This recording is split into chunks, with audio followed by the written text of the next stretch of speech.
Hello， 大家好啊，又係我啊，退休在灣居嘅 Ben 啊。咁啊 Ben 咧，今期咧就介紹一個珠海華發啊，我哋嘅珠海龍頭企業咧，喺中山三鄉打造一個神盤，就係我哋中山三鄉鎮嘅華發觀山水啦。咁呢個華發觀山水咧，我相信好多港澳嘅朋友咧都有聽過呢個小區啦，因為咧佢係最早一批喺我哋大陸推薦俾我哋港澳人士朋友仔嘅第一批樓盤啦，所以咧比較多個香港或者澳門嘅朋友仔咧係耳熟能詳嘅呢個樓盤啦。咁呢個小區咧係位於我哋中山嘅三鄉鎮啦，喺我哋固有思維入面諗到咧，中山三鄉鎮第一個諗法係咩咧？就係水浸問題啦。咁其實咧，因為咧成個中山三鄉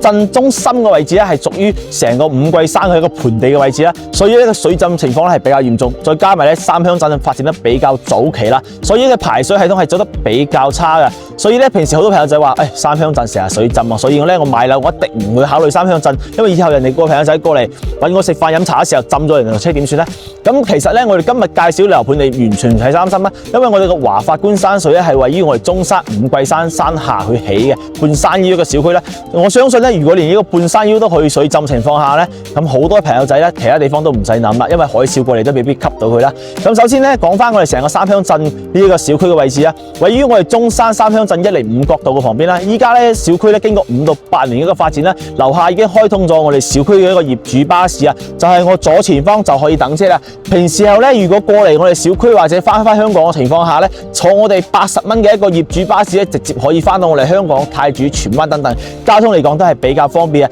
即使係自己揸車嘅朋友仔咧，依家港車北上單牌車申請亦都係比較簡單啦，揸車個半鐘左右時間咧，直接就可以從我哋香港到我哋嘅小區啦，所以交通嚟講咧真係非常之方便啦。如果退休度假情況下咧，一個月咧都翻唔去2次，交通嚟講咧都係算非常之唔錯啦。咁好多朋友仔我都話啦，其實依家買樓咧，退休度假養老情況下咧，並唔係話佢周邊如何或者地理位置如何咧係最重要嘅，最緊要睇下個樓下嘅一個底箱啦。咁我哋一跟住我哋鏡頭去睇睇佢樓下底箱究竟如何先。嗱，可以好簡單咁望到咧，其實咧好多朋友仔咧過嚟呢邊生活嘅情況下咧，有時都會煮兩味啦。咁如果你係平時想買菜情況下咧，我左前方嘅華萬家咧入面有一啲基本嘅一啲新鮮蔬果啦，或者一啲肉類啊，豬肉、牛肉、雞肉等啦，呢啲牛肉咧佢就已經開晒噶啦。咁平時如果你係想日常自己煮兩味嘅情況下咧，華萬家都可以滿足到一個基本生活需求啦。咁如果唔中意煮嘅朋友仔都冇所謂嘅，我嘅右前方咧，佢呢度咧有一個地下隧道啦，去到我哋嘅三鄉舊鎮區咧，入面都有嗰個菜市場，一個小型菜市場啊。咁平時咧呢個菜市場入面嘅一個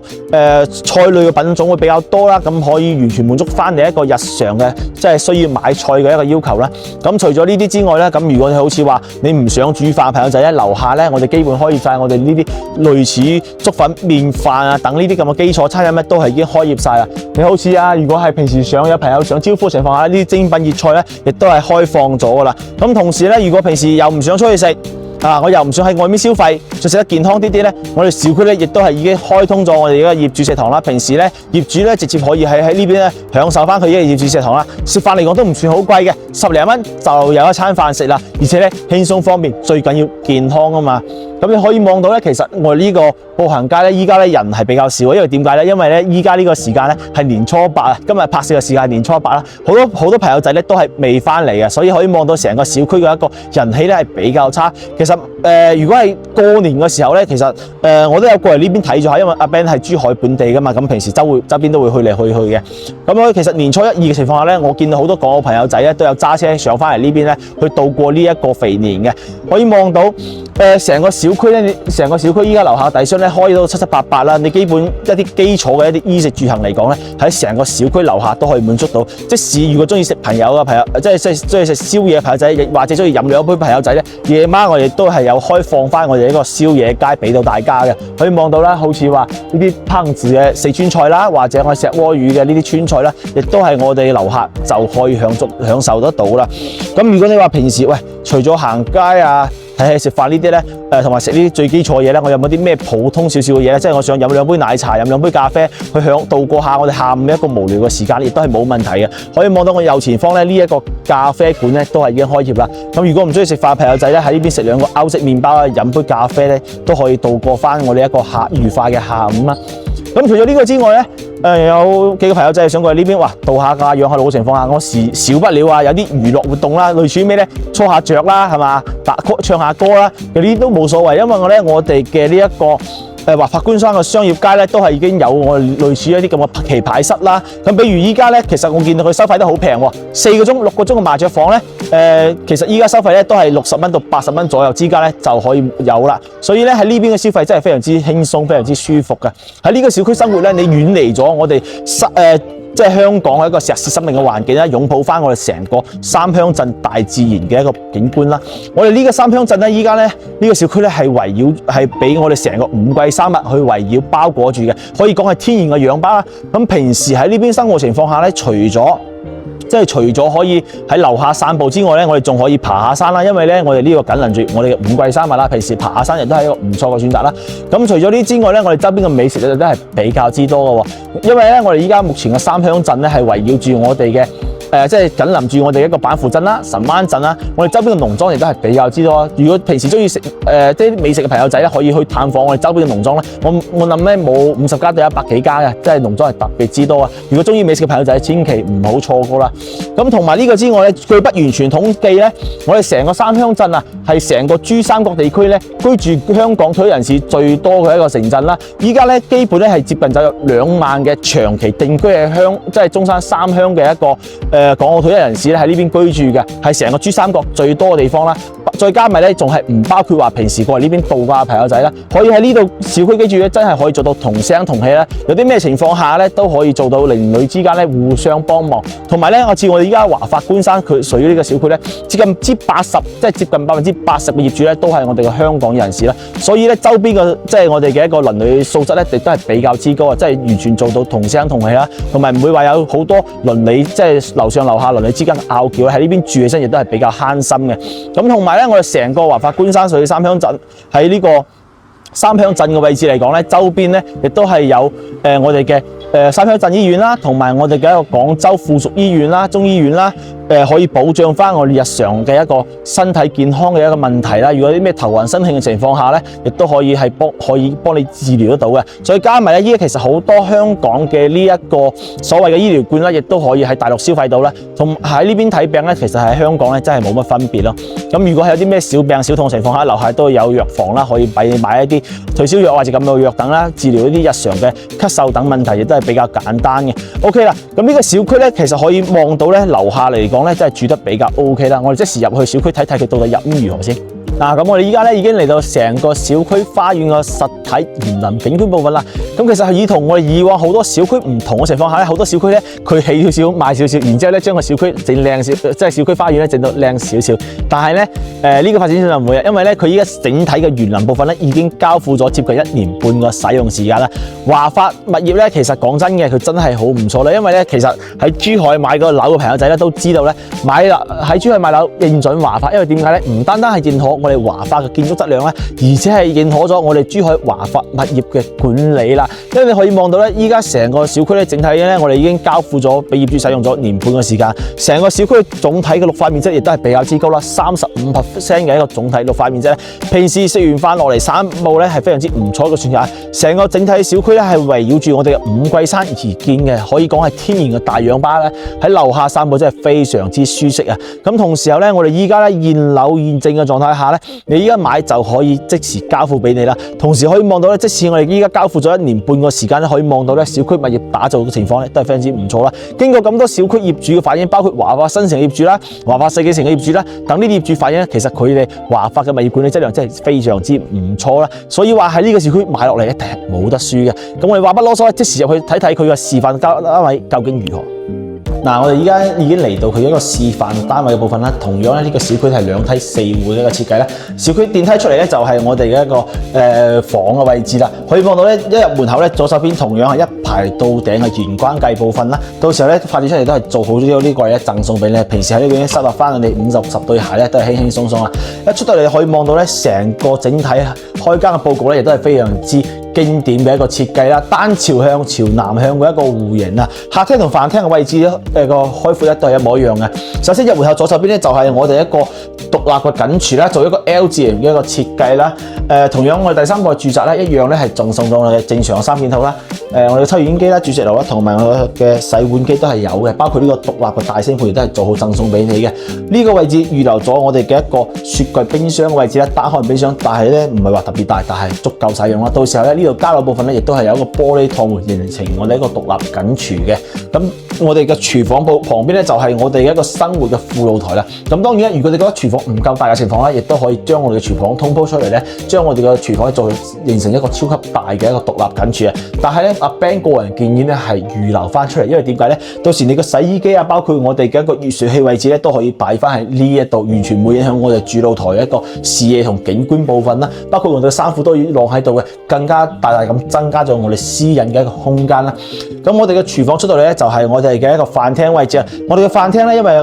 我哋嘅開間咧同我哋嘅客廳係一模一樣啊，所以其實呢度咧可以擺翻個6到8人嘅餐台啊。但係我個人建議咧，因為依家好多家私咧，佢個餐台都係摺疊嘅，完全可以買一張摺疊嘅台啦。到時候咧，如果人多情況下，可以將呢張台拉出嚟，形成一個8到10個人就餐個餐台嚟都係輕輕鬆鬆啊。咁我哋嘅飯廳隔離咧就係我哋嘅一個客廳部分啦。客廳整體開間同飯廳一樣咧，接近3.5米嘅一個開間啦。所以如果喺呢度睇電視嘅情況下，亦都唔使擔心細路仔睇電視睇得多會近視啊。而且因為佢開間度比較充足啦，所以咧陽光直射落翻嚟嘅，即係入到嚟嘅面積亦都係比較之大嘅。成個客廳同飯廳嘅整體採光咧感受嚟講都係比較之舒適啦。同埋咧，我哋咧呢個露台咧係朝西南向嘅，咁所以咧我哋嘅採光部分咧係會比較充足啦。但係同時都唔使擔心西曬嘅問題，因為咧我哋最主要嘅採光咧都係我哋嘅南向採光啦。可以望翻咧，因為我哋13棟咧到時候咧朝南向咧係前面都係我哋嘅樓啦，但係唔使擔心，因為我哋13棟目前咧係我哋成個小區抬高式最高嘅一棟樓咧，所以到時候我哋前面個景觀咧亦都唔會有太大嘅遮擋。當然啦，到時同呢個小區唔同，同呢一棟樓唔同嘅就係咧，我哋到時係望唔到湖景，但係咧同樣可以望到我哋園林景觀一個設計啦。咁 OK， 睇完我哋嘅棟區咧，我哋睇翻我哋正區啦。其實咧佢每間房間都四四正正咧，右手邊首先就係我哋第一個客臥部分啦，可以望到咧客戶部分咧就四四正正啦，擺咗1.5米嘅床，然之後右手邊擺一排嘅衣櫃啦。但係唯一唔好咧就係飄窗台嘅位置咧就比較厚身啦。但係咧可以喺上面咧鋪一張好似依家發展商嘅設計咧做張沙發墊咧，平時瞓床瞓得多嘅情況下咧，可以喺沙發墊入面望望外面嘅景觀咧，亦都係一個唔錯嘅選擇啦。左手邊咧就係佢第一個客用衞生間部分啦。但係咧同依家華麗嘅裝修唔同嘅情況下咧，到時交流標準並唔係如此嘅，但係可以感受到咧佢成個整體嘅開間同佈局都係比較之舒適啦。最緊要咧係面積夠，你想如何改造都得啊嘛。咁出到嚟咧就係我哋第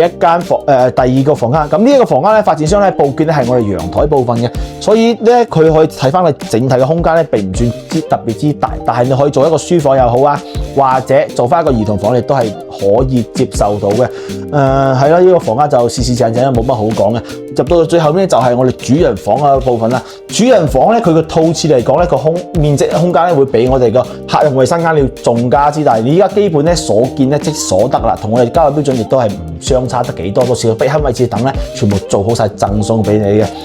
然之後再入翻嚟咧就係我哋一個主人房部分啦。咁我主人房咧放翻張1.8到2米大床亦都係冇問題，到時做翻3邊落床都係輕輕鬆鬆嘅。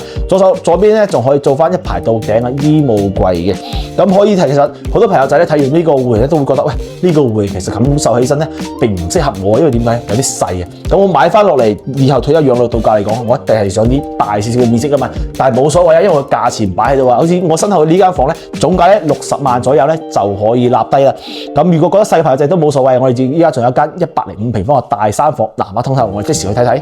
我哋啱啱睇咗我哋95平方嘅3房單位啦。如果覺得細嘅朋友仔冇所謂嘅，我哋身後咧有我哋105平方嘅大3房單位啊。咁入到嚟咧，因為我哋105平方咧，佢係一個單邊位嗰個設計啦，所以咧佢門口贈送咗比較大嘅一個公區面積啦。可以望到咧，從右手邊開始到我身後咧，一直都係贈送嘅。咁呢個戶型咧，其實咧平時可以將自己好多屋企嘅一啲雜物咧擺放喺呢個公區嘅位置啦。但係要注意嘅係咧，就係唔可以遮擋到我哋一個走貨通道嘅位置啦。咁同時咧，發展商咧將呢個公區位置咧都有留咗一個通風採光嘅位置啦，咁咧可以感受到成個公區嘅面積同佢個採光都係非常之唔錯啦。啱啱阿 Ben 同你講到我身後105，其實唔係嘅，依家我哋所在嘅示範單位咧係119平方嘅，咁我哋而家即將要加推105平方咧，同呢個119平方係相唔一樣嘅係咩咧？就係我哋入門口玄關左手邊贈送嘅呢一個陽台嘅位置啦。扣除咗呢個陽台位置咧，就係我哋105平方嘅一個戶型單位啦。所以一陣間我哋嘅鏡頭亦亦都係唔會直接影到我哋嘅105平方嘅呢一個贈送嘅房間啦。咁首先入到門嚟咧，門口左手邊咧都依然係預留翻你呢一排到頂嘅衣帽櫃啦。到時咧呢個櫃咧亦都係一個交樓嘅標準嚟嘅。樓下同樣預留咗你一啲放掃地機器人嘅位置啦。咁入到嚟咧就係我哋一個南北通透嘅客廳啦。咁呢一個客廳咧，個人係比較中意，因為點解咧？佢嘅主露台部分咧係朝我哋西南向嘅。咁如果中意通風同採光朋友仔咧有福啦，因為咧我哋嘅前面嘅95平方咧完全係冇遮擋翻我哋身後呢個105平方嘅主露台部分嘅景觀，包括佢嘅通風同採光嘅位置啊，呢啲係極之少有嘅。一般咧品質型嘅戶型設計咧，包括我哋第三代嘅住宅咧，大家都知道啦，佢前面細面積單位咧，基本係會對我哋後面大單位嘅一個露台主露台部分咧有所遮擋嘅，所以可以見到好多大面積嘅南北通透嘅客廳咧，即係佢個朝北向嘅位置咧先係主露台，朝南向反而係副露台。咁我哋呢一個戶咧就唔存在呢個缺陷問題。可以望到咧，我哋成個陽台嘅開間咧接近6.8米嘅開間，長度係比較長嘅。咁我哋開間咧亦都係有1.5米嘅一個開間啦，所以整體成個我哋一個主露台部分咧都有接近12個平方米啦。而且咧我哋個主露台咧係連接翻我哋嘅一個第二個房間啦。咁平時如果覺得呢個房間唔夠大，朋友亦都可以通鋪出嚟啊！呢一個都係一個唔錯嘅一個選擇啊！咁入到嚟咧，我哋可以望到我哋首先見到我哋呢個客廳部分啦。客廳嘅開間會比我哋嘅飯廳開間要更加之開闊。咁平時如果喺呢度